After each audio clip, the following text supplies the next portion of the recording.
Hi ನಮಸ್ತೆ ಎಲ್ರಿಗೂ welcome to one more mini vlog.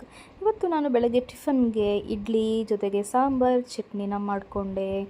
First shift ಆಗಿದ್ದರಿಂದ ಬೇಗ ಇದೆ, ಸೊ ಟಿಫನ್ ಎಲ್ಲ ಬೇಗನೆ ಮಾಡಿಕೊಂಡೆ. ಹಾಗೆ ವರ್ಕ್ನಲ್ಲಿ ನಡುವೆ ಸ್ವಲ್ಪ ಬ್ರೇಕ್ ತಗೊಂಡು ಲಂಚ್ಗೆ ಏನು ಮಾಡೋದು ಅಂತ ಥಿಂಕ್ ಮಾಡ್ತಾ ಇದ್ದಾಗ ಸರಿ ಡ್ರಮ್ ಸ್ಟಿಕ್ ಇತ್ತು, ಡ್ರಮ್ ಸ್ಟಿಕ್ ಕರಿ ಜೊತೆಗೆ ತುಂಬ ದಿನ ಆಗಿದೆ ಜೋಳದ ರೊಟ್ಟಿ ತಿಂದ್ಬಿಟ್ಟು ತಿನ್ನೋಣ ಅಂತ ಅನ್ನಿಸ್ತು. ಸಿಕ್ಕಾಪಟ್ಟೆ ಅನ್ನಿಸ್ತು, ಯಾಕೋ ಗೊತ್ತಿಲ್ಲ.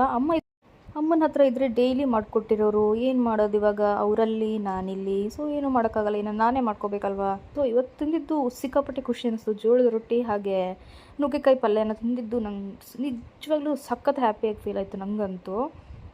ಅಮ್ಮನಷ್ಟು ಚೆನ್ನಾಗಿ ಬಂದಿಲ್ಲ ಅಂದ್ಕೊಳ್ಳಿ, ಬಟ್ ಓಕೆ, ಪರವಾಗಿಲ್ಲ. ಓಕೆ, ದೆನ್ ನೈಟ್ಗೆ ಡಿನ್ನರ್ ಏನು ಮಾಡೋದಪ್ಪ ಅಂತ ಯೋಚನೆ ಮಾಡ್ತಿರ್ಬೇಕಾದ್ರೆ ಒಂದು ಐಡಿಯಾ ಬಂತು. ಹೇಗಿದ್ದರೂ ಇಡ್ಲಿ ಹಿಟ್ಟಿತ್ತಲ್ವಾ, ಸೊ ಇಡ್ಲಿ ಮಾಡ್ಕೊಂಬಿಡೋಣ ಬಿಸಿ ಬಿಸಿಯಾಗಿ. ಅದ್ರ ಜೊತೆಗೆ ಯಾಕೋ ವಡೆ ತಿನ್ನಬೇಕು ಅಂತ ಅನಿಸ್ತು, ಅದೇ ಉದ್ದಿನಬೇಳೆ ವಡೆ. ಸೊ ತುಂಬ ದಿನ ಆಗಿತ್ತು ಮಾಡಿಕೊಂಡು, ಸೊ ಎರಡು ಕಾಂಬಿನೇಷನ್ ಸಖತ್ತಾಗಿರುತ್ತೆ. ಚಟ್ನಿ ಮಾಡ್ಕೊಂಬಿಡೋಣ ಫ್ರೆಶ್ ಆಗಿ ಅಂತ ಇಡ್ಲಿ ವಡೆ ಚಟ್ನಿ, ಇದು ನಮ್ಮ ಡಿನ್ನರ್ ಆಗಿತ್ತು. ಸೊ ನೀವೆಲ್ಲ ಇವತ್ತು ಏನೇನು ಮಾಡಿದ್ರಿ ಅಂತ ಕಮೆಂಟ್ ಮಾಡಿ friends, and follow for more. Bye.